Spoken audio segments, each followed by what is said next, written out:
Bienvenido al canal Narraciones Budismo. Entrevista con Ringu Tulku. Study Buddhism se sentó a platicar con Ringu Tulku en Bodhicharya, uno de sus centros de Dharma, y un oasis de paz en medio de Berlín. ¿Se puede presentar, por favor? Mi nombre es Ringu Tulku. Ringu es el nombre de mi monasterio, el cual se encuentra en el Tíbet oriental. Fui principalmente educado en Sikkim, India. Estudié con diferentes Khenpos y lamas, pero considero a Dilgo Khyentse Rinpoche y al 16º Karmapa como mis maestros principales. Recibí de ellos todas las ordenaciones, pero también he tenido la oportunidad de recibir enseñanzas de las 4 escuelas del budismo tibetano. En primer lugar, ¿por qué estudiar budismo? ¿Qué puede dar el budismo a la gente? Siempre se nos enseñó a preguntar ¿qué es lo que realmente quieres? Si observas con profundidad lo que realmente deseas, es estar libre de todo tipo de sufrimientos, dolor y problemas. No solo deseas liberarte tú de esto, sino que también deseas que tus seres queridos y las personas cercanas estén libres del sufrimiento. Así que, de hecho, liberarse del sufrimiento y encontrar paz y felicidad duraderas, y también llevarle eso a otras personas, es lo más importante para nosotros. Estudiar budismo nos muestra los pasos para saber cómo lograrlo. Hoy en día las personas, especialmente los jóvenes, sienten mucha presión por ser perfectos y felices, aun si no lo son. ¿Cuál considera que sea el obstáculo más grande que los jóvenes enfrentan en la actualidad? Pienso que hoy en día los jóvenes tienen expectativas muy altas. Ese parece ser el principal problema. Parecen no entender realmente lo que llamamos samsara, que en el mundo hay muchos dolores, sufrimientos, negatividad, defectos, ignorancia, agresión, y la lista sigue. Esto es muy básico. No podemos esperar que todos sean siempre amables, generosos y perfectos. Es importante ver que existen estos problemas externos, pero también que nosotros tenemos esos problemas dentro de nosotros. Cuando entendemos esto a profundidad, eso produce una cierta aceptación y también compasión. Entendemos que nadie es perfecto y entonces cuando vemos algo que no nos gusta sentimos compasión. ¿Usted diría que siempre se siente feliz? Si no es así, ¿por qué no? ¿Cómo enfrenta la infelicidad? Pienso que soy bastante feliz. Eso es porque no espero que todo sea perfecto. No espero demasiado. Casi no tengo expectativas. Viajo mucho, pero en donde quiera que esté me siento bien. Pienso que la felicidad básicamente es paz mental, la cual es una mente no perturbada. La forma en que la mente permanece no perturbada es aprendiendo a aceptar las cosas y aprendiendo a sentirse bien en cualquier situación en la que nos encontremos. Esta también es una gran manera de lidiar con nuestras emociones. ¿Hay algunos pasos concretos que las personas puedan tomar para ser más felices en este mundo tan ocupado y frenético? Me parece que estar ocupados realmente no tiene mucho que ver con la felicidad o la infelicidad. En cierta forma, cuán ocupados estemos depende de nosotros. El problema en realidad es que las personas a menudo piensan que mientras más hacen y mientras más posesiones adquieren, más felices serán. Pero en el proceso de lograr eso, se estresan y entonces todo se vuelve una fuente de infelicidad. Primero deberíamos aprender que tener muchas cosas o hacer muchas cosas no es la respuesta. Lo principal es encontrar satisfacción en nuestra mente. Incluso si estás ocupado, esa no es razón para ser infeliz. Todo tiene que ver con cómo te relacionas con ello. Algunas veces las cosas irán bien y a veces no irán tan bien, pero podemos dar lo mejor de nosotros. Si doy mi mejor esfuerzo y las cosas salen bien, maravilloso. Si no es así, entonces al menos hice lo mejor que pude y no hay mucho más que pueda hacer al respecto. Si hago las cosas de esa forma, me parece que puedo estar más relajado. El budismo por lo general se percibe como muy tolerante y aceptante, pero aunado a ello está la idea de que es pasivo. Pase lo que pase, no importa, solo vete a meditar. ¿En realidad es así? Me parece que esa es una idea muy equivocada. La perspectiva budista definitivamente no dice que lo que sea que suceda está bien. Por supuesto que necesitamos ser realistas y aceptar lo que tenemos y en dónde estamos, pero si solo nos detenemos ahí y nos damos por vencidos, eso es pasividad. Pero no es necesario hacerla de esa forma. No necesitas darte por vencido. Lo que sea que haya ocurrido, lo que sea que hayamos hecho, haya sido bueno o malo, o lo que sea, de ahora en adelante no nos damos por vencidos. Podemos trabajar para hacerlo mejor la siguiente vez y seguir trabajando, pero no de forma estresada o molesta. Es importante no albergar sentimientos negativos hacia nosotros mismos o hacia los demás. Si lo hacemos, solo nos consumiremos completamente, y eso no es de ayuda. Hoy en día las personas parecen estar muy enojadas. Ahora es fácil estar enterados acerca de la destrucción del medio ambiente, diversas injusticias alrededor del mundo, corrupción, escándalos y demás. ¿Podemos empoderarnos a nosotros mismos y cambiar el mundo?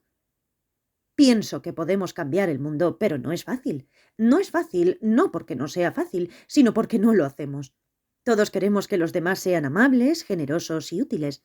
Queremos que los demás se comporten bien, sean pacientes y tolerantes. Queremos que otros trabajen duro y sean sabios. Pero el solo desearlo no hace que todos los demás sean así, por lo que necesitamos empezar por nosotros mismos. Tenemos lo que llamamos las 6 paramitas: generosidad, ética, paciencia, esfuerzo, concentración y sabiduría. Y si las personas trataran de desarrollarlas un poco, serían seres humanos maravillosos. Si el mundo tuviera más personas así, realmente sería un lugar grandioso. Pero no podemos esperar que los demás lo hagan o forzarlos. Tenemos que empezar a cultivar esas cualidades en nosotros. Esta es la práctica del budismo: trabajar con nosotros mismos. Al hacerlo, los demás poco a poco verán cuán beneficiosas son esas cualidades para todos. Aun si solo aceptamos y valoramos la idea a nivel conceptual, eso puede hacer una gran diferencia. Por supuesto, hay mucha negatividad afuera, pero el enojo no cambia eso. Si estoy muy enojado o agresivo al respecto, de hecho me convierto en parte del problema. Estar relajados y trabajar pacientemente, de forma amable y a más largo plazo, es el mejor método para resolver los problemas. Hay momentos en los que las personas enfrentan verdaderas dificultades en la vida.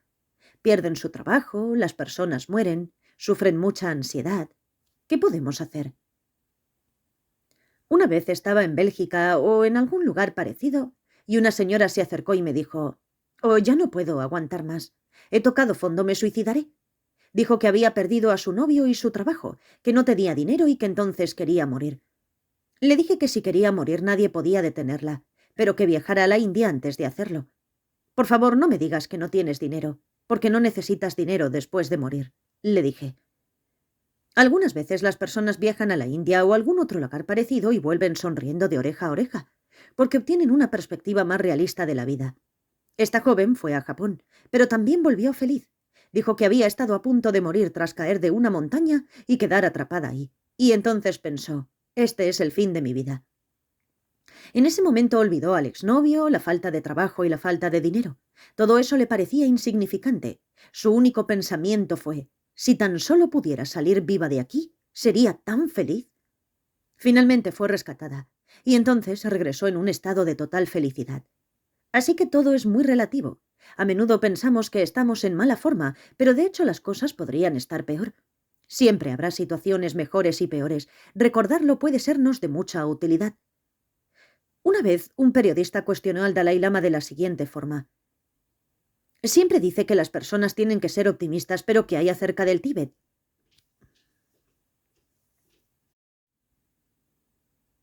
No ha funcionado. La situación está peor que nunca y no hay nada de qué ser optimistas. Su santidad sonrió como usualmente lo hace y dijo: «Tienes razón. La situación en el Tíbet probablemente es la peor que ha habido. Por ello es que no hay nada que no pueda mejorarse. Es tan mala que solo puede mejorar». De la misma forma necesitamos enfocarnos en lo que podemos mejorar y eso de inmediato nos vuelve optimistas. La respuesta de su santidad fue excelente, porque si nos encontramos en una mala situación y solo decimos: «Oh, es tan mala que me daré por vencido», entonces estamos perdidos. Pero si pensamos: «¿Qué puedo hacer para que esta situación sea un poco mejor?», entonces desde ya nos sentimos más optimistas y esa aproximación cambia nuestra perspectiva. Ha escrito libros sobre cuentos tibetanos populares. ¿Podría compartirnos cuál es su favorito? Sí, me gustan las historias populares, Pero también me gustan las historias de Tolstoy. Hay una historia suya acerca de un ángel a quien le quitan las alas y es enviado a la Tierra a descubrir las tres cosas más importantes acerca de los seres humanos. Primero, vio que hay amor en el corazón de los hombres. El segundo, no saben cuándo van a morir. Tercero, los humanos viven por el amor de los demás. Después de eso, obtuvo nuevamente sus alas y pudo volar. ¿Para usted esta historia corresponde con las enseñanzas budistas? Sí, pero no solo con las enseñanzas budistas. Corresponde con las enseñanzas universales dadas por todos los seres sagrados. Un ser sagrado es alguien completamente desinteresado, por lo que sus enseñanzas son acerca del amor, el amor igualitario hacia todos los seres sintientes. Ese es el corazón del budismo y, por supuesto, el corazón de todas las grandes enseñanzas religiosas. Hay una película sobre usted llamada Lama Flojo. ¿De dónde viene ese nombre? Proviene de un pequeño folleto que mis alumnos crearon con materiales de mis enseñanzas llamado El Lama Flojo observa la meditación. Soy flojo porque no hago cosas. Hago muchas cosas y viajo mucho, pero no soy bueno para meditar durante muchas horas. Pienso que es por flojera. Para aquellos de nosotros que somos tanto flojos como ocupados, ¿podría recomendarnos una meditación corta de 5 minutos que pueda ayudarnos en nuestra vida cotidiana? Pienso que una maravillosa forma de empezar cualquier cosa es revisar nuestra motivación. ¿Qué voy a hacer y por qué voy a hacerlo? ¿Cuál es mi meta última? Entonces podemos tener mucha claridad de hacia dónde vamos y en lo que necesitamos entrenarnos. El budismo no es solo acerca de la meditación, es un entrenamiento completo. A menudo las personas piensan que no pueden meditar o que no tienen tiempo y que por eso no pueden practicar budismo. Pero podemos practicar el budismo incluso sin meditación. También podemos estudiar el óctuple sendero y las 6 paramitas.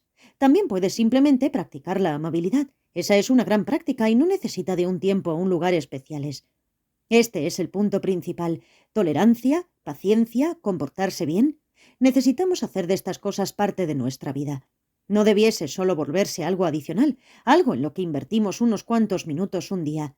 Cómo vemos las cosas, cómo reaccionamos, cómo vivimos nuestra vida. Esa es la verdadera práctica del Dharma. Entrevista realizada por Matt Linden y Jura Miljutin. Traducida por Fabiola Larios Togo. Narrado por Cristina Ingrid B.